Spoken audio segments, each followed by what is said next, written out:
Hi மக்களே, ஒரு செம்ம ஹாப்பி நியூஸ் தான். ஐபிபிஎஸோட கிளர்க் ரிசல்ட் எப்போ வரும், ப்ரிலிமினரி ரிசல்ட் எப்போ வரும்னு நம்ம எதிர்பார்த்துட்டு இருக்கிற டைமில் ஒரு சூப்பரான அப்டேட் கொடுத்துருக்காங்க. நான் ஏற்கனவே சொல்லிட்டு இருந்தேன், கண்டிப்பாக ஐபிபிஎஸ் கிளர்க் வேகன்சி இன்க்ரீஸ் ஆகும் அப்படின்னு சொல்லிட்டு.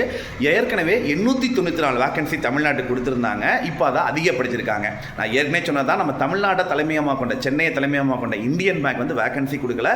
குறைஞ்சது ஒரு 100 வேகன்சியாவது அவங்க கொடுப்பாங்கப்பா, கண்டிப்பாக இது ஒரு 1000 தொடும் அப்படின்னு நான் சொல்லிட்டே இருந்தேன். எஸ், இப்போ 235 வேகன்சி இந்தியன் பேங்க்ல இருந்து கொடுத்துருக்கிறதுனால 1161 வேகன்சியாக அதிகப்படுத்தியிருக்காங்க. இது இன்னும் அதிகரிக்குமா சார் அப்படின்னு கேட்டிங்க அப்படின்னா, மேபி ஃபைனல் செலெக்ஷன் அப்போ ஆஃப்டர் த மெயின்ஸ் எக்ஸாமுக்கு அப்புறம் ஃபைனல் ரிசல்ட் போடும்போது மேபி அதிகரிக்க கூட வாய்ப்புகள் இருக்குது. ஏன்னா இது வரைக்கும் சொன்ன வேகன்சியோட கொஞ்சம் அதிகமாக சில நேரங்கள் எடுத்திருக்காங்க. ஸோ நல்லா ப்ரிப்பேர் பண்ணுங்கள். கட் ஆஃப் எல்லாம் குறைய வாய்ப்புகள் இருக்குது, நிறைய சான்சஸ் இருக்குது. நல்லா ப்ரிப்பேர் பண்ணுங்கள், மெயின்ஸுக்கு நல்லா படிங்க, சரிங்களா?